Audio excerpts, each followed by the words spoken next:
마태복음 20장 1절에서 7절입니다. 마태복음 20장 1절 7절 한 절씩 교독하겠습니다.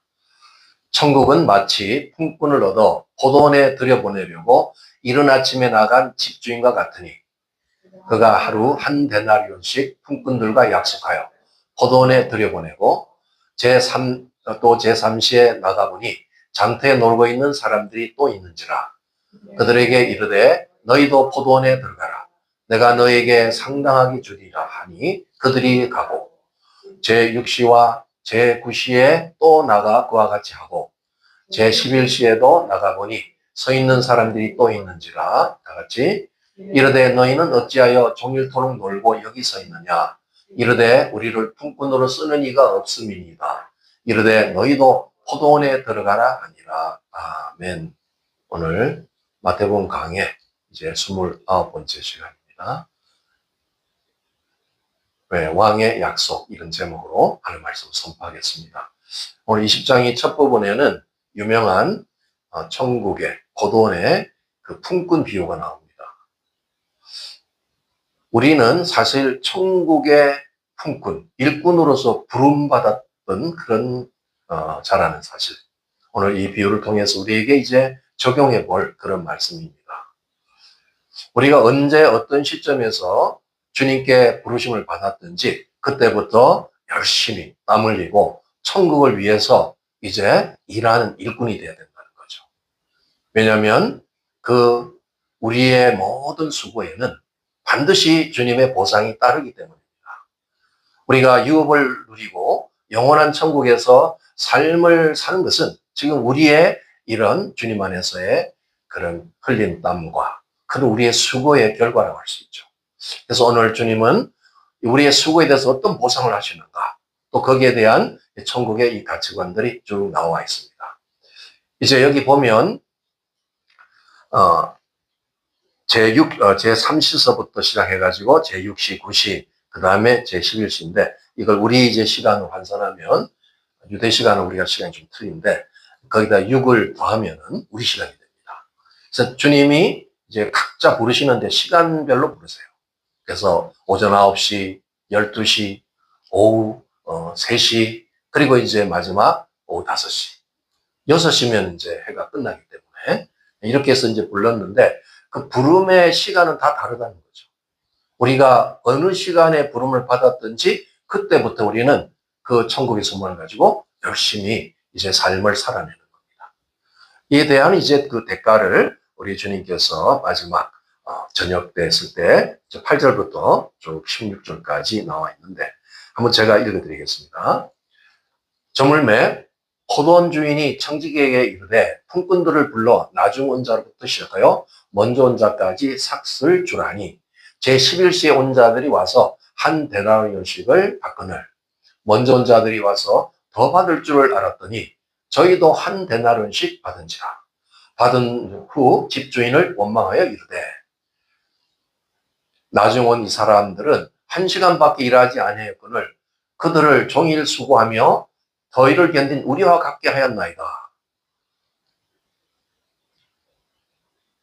넘기셔야죠. 주인이 그 중에 한 사람에게 대답하여 이르되 친구여 내가 내게 잘못한 것이 없노라. 내가 나와 한 데나리온의 약속을 하지 아니하였느냐. 내 것이나 가지고 가라. 나중 온 이 사람에게 너와 같이 주는 것이 내 뜻이니라. 내 것을 가지고 내 뜻대로 할 것이 아니냐. 내가 선함으로 내가 악하게 보느냐. 이와 같이 나중된 자로서 먼저 되고 먼저 된 자로서 나중되리라. 오늘 그 천국 비유, 그 품꾼의 이 비유에서는 이제 마지막 16절에 그런 의미가 좀 담겨 있죠. 주님이 이런 대우를 하면서 결국은 강조하는 점이 나중된 자로서 먼저 되고 먼저 된 자는 나중될 수 있다. 이 말을 이제 좀 묵상해 볼 필요가 있죠. 사실 이제 제일 마지막에 이게 초청받았던 오후 5시에 사람은 1시간밖에 일을 안 한 거죠. 그런데 1시간 일하고 한 데나리온 받고 아침 이제 9시부터 와서 거의 9시간 일한 그 품꾼은 더 많이 줄 줄을 기대했겠죠. 그런데 여전히 한 데나리온. 왜냐하면 주님하고 약속을 했기 때문에. 그래서 우리가 여기서 보상을 받는 것은 이건 하나님의 절대적인 주권이라는 거예요. 우리가 상을 우리 원하는 대로 달라고 우리가 요구할 수가 없어요. 품꾼은 그냥 열심히 맡은 바 일을 충성을 다해서 하면 돼요. 그 상급과 보상은 주님이 알아서 하는 거예요. 그 주님의 절대적인 주권. 은혜를 베푸는 것은 바로 주님의 주권이죠. 거기에 대해서는 뭐라고 말할 수 없습니다. 그런데 왜 이 얘기를 마지막에 했을까? 이 마지막 5시에 초청을 받았던 일꾼의 그 심정을 한번 생각해 보세요. 그동안 일하고 싶어도 일을 못하다가 은혜로 초청을 받은 거죠. 그러니까 1시간 일하는 것은 정말 온 심혈을 다해서, 최선을 다해서 아마 일했을 가능성이 커요. 우리가 이제 상상을 해볼 때. 아침 9시부터 이제 부르심을 받은 사람은 시간이 좀 길다 보니까 한 9시간 일하면서 좀 중간에 또 농땡이도 부리고 뭐 이럴 가능성도 좀 있어요. 너무 날씨도 덥고 힘드니까. 그러나 마지막 부르심 받은 자는 그럴 겨를이 없어요. 열심히. 그건 정말 은혜를 감사하면서 나를 이렇게 택해줬다는 것에 대해서 감사하면서 열심히 일한 그 보상으로 함대를 받은 거죠. 그러니까 이런 관점에서 볼 때는 나중에 부르신 자가 먼저 부른 자보다 더 나을 수도 있다는 거예요. 이 상급의 측면에서. 그러니까 우리가 지금 어느 시점에서 어떻게 신앙생활을 얼마나 오래 하고 이런 게 중요한 게 아니고 주님의 부르심을 받았을 때부터 충성을 다해서 그렇게 해서 열심을 내면 하나님께서는 반드시 그 보상하신다는 거죠. 우리에게는 그런 것이죠. 그러니까 비교하고 뭐 상급이 많으니 적으니 이런 거 가지고 우리가 비교할 대상이 아니라는 거예요. 우리는 우리의 맡은 바 최선을 다하고 주님 우리를 불러줬다는, 우리를 구원해 주셨다는 그 은혜에 감격해가지고 그렇게 주님을 섬기는 거예요. 그러나 신앙생활을 이제 오래 하다 보면 이게 감각을 잃어가지고 어떤 사람들은 나태해지고 또 이렇게 종교성에 물들어서 진짜 은혜를 잊고 그렇게 신앙생활 할 수가 있어요. 그런 거를 여기서 경고하는 거예요. 우리는 어느 시점이든 끝까지 주님의 은혜를 놓치지 않고 감사하면서 우리를 택해 준 거에 대해서 우리는 정말 이제 감사하는 마음으로 우리에게 주신 여러 또 사명과 부르심에 대해서 충성을 다할 때 주님은 알아서 모든 걸 이렇게 가장 우리에게 맞는 그런 보상하실 거라는 거. 이제 이것이 포도원 비유의 핵심적인 내용입니다.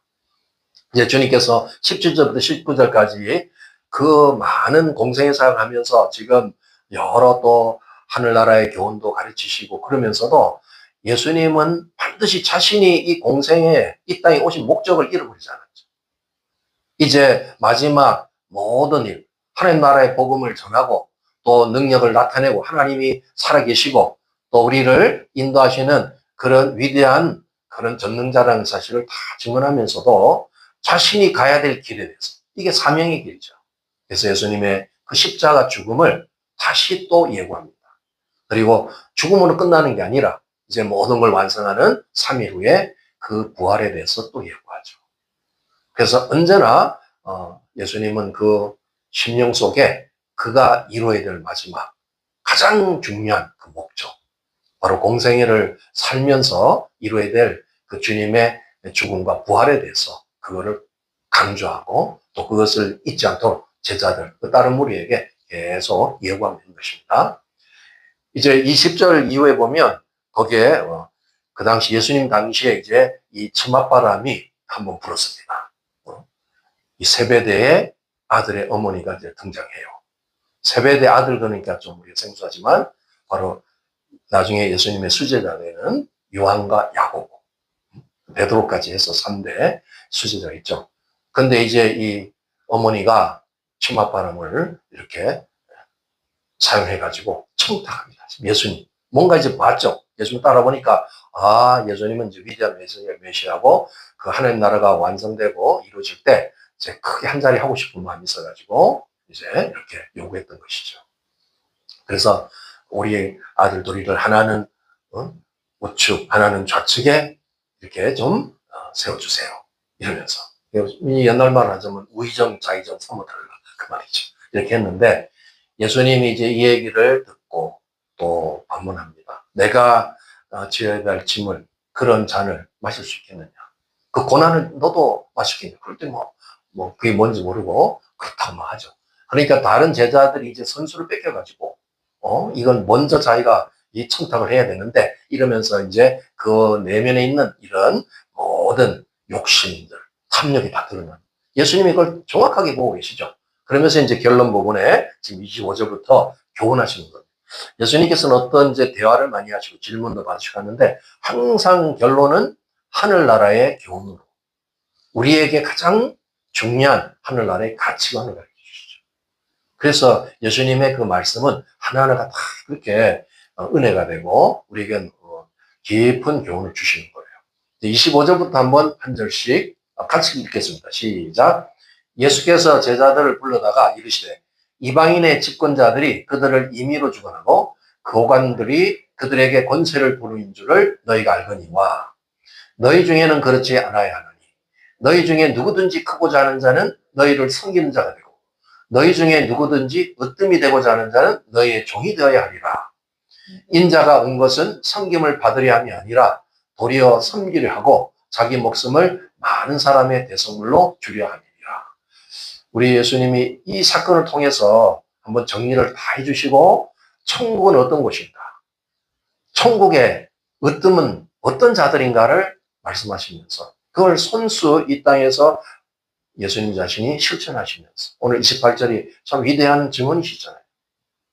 나는 이 땅에 온 것이 섬김 받기 위해서 대우받고 이 땅에 높임 받기 위해서 온 게 아니라는 거예요. 나는 처음부터 끝까지 섬기러 왔고 가장 낮은 자리에서 섬기러 왔고 결국 내 목숨을 많은 사람의 대성, 영혼을 다 구원하기 위해서 인류를 구원하기 위한 그런 섬기는 자로 왔다. 그러면서 이 얘기를 해주는 거예요. 천국의 어떠면 어떤 자인가? 결국 가장 낮은 자리에서 섬기고 봉사하는 자가 되어야 된다는 거죠. 오늘 이거를 여러분이 그 마음에 깊새기셔야 합니다. 결국 천국에도 으뜸이 있다는 얘기예요. 천국도 질서가 있고 위아래가 있어요. 굉장히 정확한 그런 계급이 있습니다. 그러나 이 세상의 계급과는 전혀 달라요. 거기는 우리가 이 땅에서 일한 만큼 또 보상받은 만큼 그 영광의 지위가 다 다른 거죠. 그런데 천국에서 으뜸이 되는 것은 이 땅에서 권세자들이 누리는 거 전혀 다르다는 거예요. 이 땅에서 으뜸이 되려면 어떡합니까? 요즘에 보면 뭐 여러분도 그 세월을 다 지났지만 어떻게 하든 열심히 공부하고 열심히 스펙을 쌓아가지고 그 능력을 인정받고 노력해서 정상에 오르는 거예요. 그러니까 얼마나 이 경쟁의 그 참 삶에 찌들고 고통스러운지 모르죠. 우리 한국에서 이 젊은이들 중에서 제일 자살이 많이 있는 곳이 어딘 줄 아세요? 그 최고의 기업이란 삼성에서 많은 사람이 자살합니다. 왜? 거기 들어가기도 어렵지만 또 거기서 경쟁사에서 또 치고 올라와가지고 또 선후배하면서 막 무능하면은 진급이 안 돼. 이러니까 그런 경쟁사에서 어마어마한 그런 인간의 비인간적인 일이 벌어져요. 그래서 못 견디고 막 자살하는 거예요. 이 세상 구조가 그렇다는 거죠. 그러니까 세상에서 으뜸이 되려면 얼마나 힘든지 몰라요. 그러니까 여러분이 지금 여러분의 자녀들 그 세상에서 뭔가를 이렇게 살아내려는 그런 자녀들을 많이 격려해야 됩니다. 너무나 이 고통이 많아요. 우리는 그 삶을 또 이렇게 살아서 경험한 사람도 있고 못한 사람도 있지만 그 아이들의 그 스트레스를 이해해줘요. 그러나 천국에서는 전혀 달라요. 천국은 으뜸이 되는 것은 스트레스 하나도 없어요. 왜? 저와 여러분이 천국에서 으뜸이 되고 싶으시죠? 천국에서 꼴찌하고 싶어요? 네. 으뜸이 되고 싶잖아요. 그러려면 여러분은 그냥 가장 낮은 자리에서 그냥 섬기면 돼요. 여러분이 세상 가치관으로 으뜸되려면 얼마나 힘들겠어요. 스트레스 받고. 뭐 이제 나이도 있지, 뭐 스펙도 별로 없는 것 같지. 으뜸되기 힘듭니다. 그러나 천국의 으뜸은 다 할 수가 있어요. 자기가 사는 삶의 여건, 나의 가정서부터 내 주변서부터 또 우리 조그만 교회 공동체라도 내가 섬길 일이 없느냐. 그랬을 때 가장 낮은 자리에서 내가 섬기면 그 순간이 천국의 으뜸으로 인정받는 거예요. 할렐루야. 그런 으뜸이 되시기 바랍니다. 그래서 다른 사람이 하기 싫어하고 그러는 거. 뭐 제가 자랑하고 싶은 건 아니지만 사람들이 제일 싫어하는 게 뭐 이렇게 냄새 나는데 이런 거 별로 안 좋아하잖아요. 청소하고 뭐 화장실 청소 이런 거 별로 안 좋아하잖아요. 근데 저는 그냥 그게 이 비밀을 알았기 때문에 딴 사람 안 하면 내가 하고 그랬어요. 요즘은 이제 제가 우리 오너가 아니어서 잘 못하고 있지만 그런 것도 섬기는 거거든. 하나님이 그런 거 안 보시겠어요? 아이 냄새 난다 그런 거 쳐다 안 보시겠어요? 그런 자리를 다 보고 계신 거예요. 천국 으뜸을 제자들한테 딱 얘기했더니 제자들이 전혀 이제 머리 한 번 빵 맞고 정신이 이제 딱 돌아온 거죠. 아, 이게 천국 가치관이다. 내가 가장 낮아진 모습에서 가장 이렇게 섬기는 그 종의 모습이 될 때 천국은 최고의 자리에 오른다. 이걸 주님이 말씀하신 거죠. 그래서 저 여러분도 이제 예수님이 그런 인생을 살으셨고 우리에게 모델이 되셨기 때문에 우리가 그런 걸 통해서 이제 우리도 그런 낮은 자리에서 천국의 으뜸을 향하여 열심히 살아내는 저와 여러분 되시길 예수님 축복합니다. 예. 이제 그 뒷부분은 그 두 맹인이 등장합니다. 29절부터 맹인과 예수님이 만나서 놀라운 일이 벌어지죠. 우리 29절부터 한 절씩 읽겠습니다. 제가 먼저 읽겠습니다. 그들이 여리고에서 떠나갈 때에 큰 무리가 예수를 따르더라. 맹인 두 사람이 길가에 앉았다가 예수께서 지나가신다함을 듣고 소리질러 이르되 주여 우리를 불쌍히 여기소서 다윗의 자손이여 하니 무리가 꾸짖어 잠잠하라되 더욱 소리질러 이르되 주여 우리를 불쌍히 여기소서 다윗의 자손이여 하는지라. 예수께서 머물러 서서 그들을 불러 이르시되 너희에게 무엇을 하여 주기를 원하느냐 이르되 주여 우리 눈뜨기를 원하나이다. 예수께서 불쌍히 여기사 그들의 눈을 만지시니 곧 보게 되어 그들이 예수를 따르니라. 이 사건을 통해서 많은 우리가 배울 교훈이 있습니다.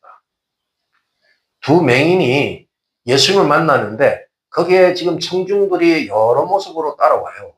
어떤 사람은 병 낫기 위해서, 어떤 사람은 또 메시아라고 이렇게 또 느끼면서, 또 어떤 사람은 또 자기 필요해서, 또 위대한 어떤 말씀을 듣기 위해서 여러 목적으로 왔지만 두 맹인이 예수님을 찾는 이유는 바로 그가 메시아, 확신을 가졌던 거죠. 다윗의 후손이고 왕으로 오신 예수님. 그 메시아를 두 맹인은 믿음으로 만난 거예요. 그러니까 벌써 만남 자체가 다르죠. 확신을 가지고, 믿음을 가지고 이제 예수님을 통해서 그들의 문제를 해결하는 거예요. 여기 마가복음 10장의 이제 내용을 보면 그 두 맹인 중에 한 사람이 바디메오입니다. 바는 아들이라는 뜻이고 디메오는 아버지 이름이에요. 이 바디메오는 자기 이름이 없는 사람이에요. 그래서 거지 생활을 했어요. 거지가 이름이 필요 없는 거죠. 그래서 바디메오, 아버지 이름만 부르고 아버지 아들 바디메오 이래가지고 이제 그렇게 천덕꾸리처럼 이렇게 동행하면서 살았던 인물이에요. 일생을 그렇게 산다고 생각할 때 희망이 없는 거죠. 그래서 바로 바디메오와 다른 맹인은 이제 예수님 메시아를 통해서 그들 인생을 전환시키기 위한 그런 결단하고 지금 만나는 장면입니다. 그래서 우리가 여기서 좀 살펴볼 것은 이걸 우리의 기도의 삶으로 적용시켜가지고 기도 응답을 어떻게 받을 수 있나. 어떤 사람은 기도 응답을 잘 받고 어떤 사람은 기도 응답을 잘 못 받아요. 기도 응답은 이 속에서 어떤 비결이 있어. 그래서 그걸 한번 같이 나누고 싶습니다. 30절에 보면 기도에는 기회가 있다는 거예요. 기도의 기회를 붙잡으라는 거예요. 물론 늘 일상적으로 기도하는 분들은 늘 그 기회가 되지만 또 필요에 따라서는 기도를 집중을 해야 될 때가 있어요. 기도에는 타이밍이 있다는 거죠. 두 맹인이 바로 소리 질러. 거기 보면 막 군중들이 여러 목적으로 와 있는데 소리 질러서 예수님에게 기억시키는 거예요. 그래서 예수님이 가던 걸음을 머물러서 하는 거. 그게 바로 기도의 타이밍입니다. 그래서 우리는 어떤 때 주님 앞에 부르짖을 때 우리의 기도가 상달되고 그 기도할 때 그 타이밍을 잘 잡아야 되기 때문에.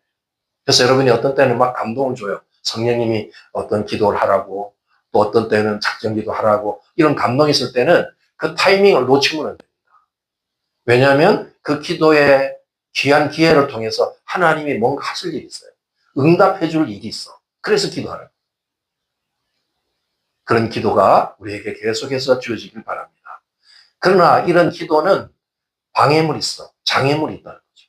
그래서 내가 한번 이렇게 결단하고 기도하려고 그러면 이상한 일이 자꾸 벌어져. 기도를 못하게 만들어요. 뭐 많은 그런 경험이 있을 겁니다.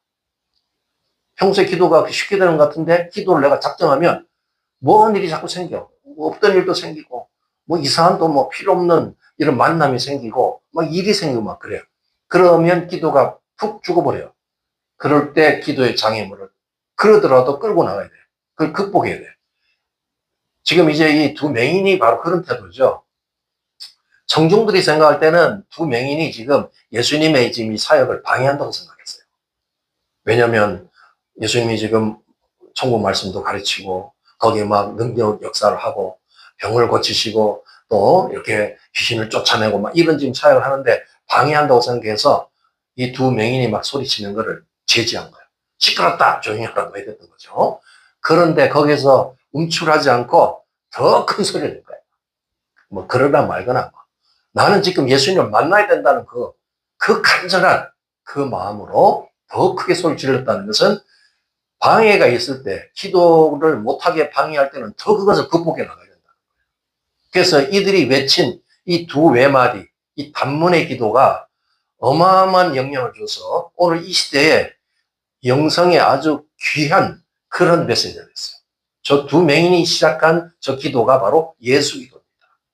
또는 호흡 기도라고도 해요. 저 기도가 지금도 그 예수님 당시부터 해서 전통적으로 내려와가지고 영성가들이 저 기도를 매일같이 하고 있다는 사실이죠. 한번 따라해 보시겠습니다. 주여, 우리를 불쌍히 여기소서. 주여, 우리 눈뜨기를 원하나이다.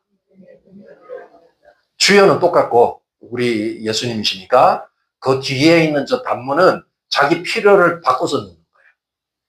그래서 이것은 이제 여러분이 숨을 쉬잖아요.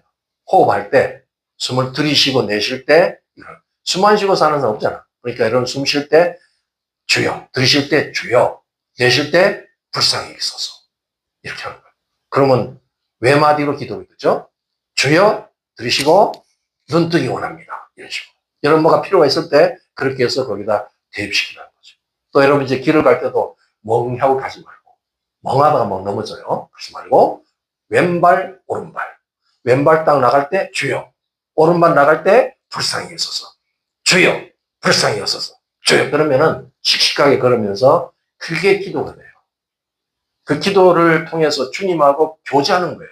그래서 계속해서 쉬지 않고 기도할 수 있는 방법이 뭔가? 예수 기도라는 거예요. 계속해서. 왜 기도하다 보면 막 지쳐가지고 막 있잖아요. 그런데 호흡을 이용하고 여러분의 발걸음을 이용하면 계속해서 기도할 수 있죠.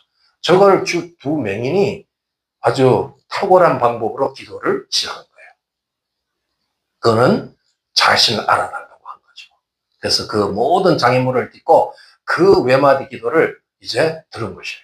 이제 뒤에 보시면 이제 33절 내용입니다. 그러니까 예수님이 이제 멈춰서 가던 걸음 멈춰서 뭘 원하냐? 맹인이 가장 원하는 게 뭐겠어요? 나는 눈뜨기 원합니다. 나의 가장 지금 필요는 눈 뜨는 것입니다. 이렇게 했을 때 만져서 안수하시고 만져서 치유가 일어나는 그 장면이죠. 그러니까 우리가 기도할 때 기도 응답의 비결은 내가 필요가 분명해야 돼요. 필요가 뭔지를 분명히 알고 그 기도 제목이 분명해야만 역사가 일어나는 거예요. 어떤 분들은 기도를 하는데 습관적 기도해가지고 제목이 정확하지가 않아. 그냥 어떤 경우는 대충 알아서 뭐 응답해 주세요. 이러고 있어요. 그런 게 좋은 기도가 아니에요. 내 필요는 이것입니다. 딱 얘기해요. 그리고 우리가 중보할 때도 그 사람의 필요를 위해서 대신 기도할 때 또 나라의 모든 이런 지역의 필요를 놓고도 정확한 정보를 가지고 필요를 알고 기도하시는 거. 그래야 하나님도 역사를 정확히 하죠. 저런 기도를 안 하면 이제 중언부언 기도예요. 뭐 기도하는 것 같은데 중얼중얼 하고 있는데 그런 기도는 상달이 안 됩니다. 그래서 분명하게 내 목표를 가지고 기도하는 제목. 내가 이제 간구할 때 특별히 그런 기도가 필요하겠죠. 자, 이 33절 여전히 이제 알 수 있는 내용은 이 두 맹인이 예수님 앞에 아주 결단을 하고 나갔던 이유는 주님만이 이 문제를 해결할 수 있다는 것을 믿었다는 거예요. 우리 주님은 전능하신 분이고 나의 이 문제, 그 당시에 뭐 지금도 맹인이 눈 뜨는 게 쉽지 않죠. 하나님만이 할 수 있다. 메시아만 할 수 있다는 이런 강력한 그 믿음을 갖고 나갔기 때문에 그 믿음의 역사로 바로 이 문제가 해결되는 거죠. 그래서 우리가 기도할 때 기도 응답에는 적극성이 필요해요. 적극성을 띠고 내 문제를 주님 앞에 기도로 믿음으로 기도해낼 때, 그래서 주님께 맡길 때 해결되는 거예요. 그래서 그런 기도의 삶을 우리가 이제 살아내는 거. 오늘 이 두 맹인에게서 배우는 아주 중요한 교훈입니다. 그래서 이 기도의 삶을 통해서 우리는 많은 것들이 이렇게 이루어져요. 주님을 우리가 이제 알아가는 방법 중에 또 주의 말씀을 묵상하고 그걸 통해서도 많이 알지만, 기도의 삶을 통해서, 응답받는 기도를 통해서 정말 우리 주님을 더 깊이 알게 되죠. 그래서 오늘 이런 말씀을 통해서 오늘 여러 이제 부분을 말씀했는데, 왕이신 주님의 약속을 끝까지 붙드셔야 돼요. 그리고 그 약속은 반드시 이루시고, 우리가 주님 앞에 부르심 받을 때부터 이제 우리는 최선을 다해서, 내가 할 수 있는 최선을 다해서 나는 일꾼, 품꾼으로서의 그런 사명, 열심을 내는 거. 열심이 필요한 거예요. 우리 하나님도 열심히 있듯이 우리도 열심히 필요하죠. 그런 열심을 통해서 천국을 계속 소망하고, 또 겸손히 이 땅에서 내가 섬길 수 있는 섬김의 자세를 가지고 이제 그런 삶을 통해서 기도하고 이제 천국의 유혹을 다 받아 누리는 저와 여러분 되시길 예수님 이름으로 축복합니다. 오늘 같이 한번 기도하시겠습니다. 오늘 이 시간 기도할 때 내가 천국의 일꾼으로서의 부르심을 분명히 받았습니다. 그렇다면 이제 천국의 보상, 주님이 우리에게 주시는 그 보상을 기대하면서 더 열심을 낼 수 있도록, 우리 신앙생활에 더 열심을 낼 수 있도록 결단하는 이 시간 되기 바랍니다. 또 남을 잘 섬기고 또 스스로 종이 됨으로써 이제 천국의 어뜸이 되는 그런 이 천국 가치관을 우리가 가지고 섬길 수 있는 기회들마다 놓치지 않고 잘 섬겨서 그 어뜸의 자리를 유지할 수 있는 우리가 될 수 있도록 기도하시고, 또 적극적인 기도를 통해서 이제 주님의 긍휼로 우리의 지금 필요들, 또 필요한 모든 문제들이 해결받는 그런 시즌이 될 수 있도록, 또 지금 전 세계에 많은 어려움이 있습니다. 특별히 이 정세를 우리 주님이 주관하시고, 오늘도 분명한 우리 목표를 가지고 기독교가 탄압받고 있고 하나님 나라가 지금 굉장히 공격받고 있는 이런 것에 대해서 하나님이 통치해달라고, 성령님이 주관해달라고, 성령님이 통치해달라고 우리 조국 대한민국, 특별히 우리 미국을 위해서 오늘 중보하시고 우리 주여 한번 삼천하시고 간절히 통성으로 기도하겠습니다. 주여.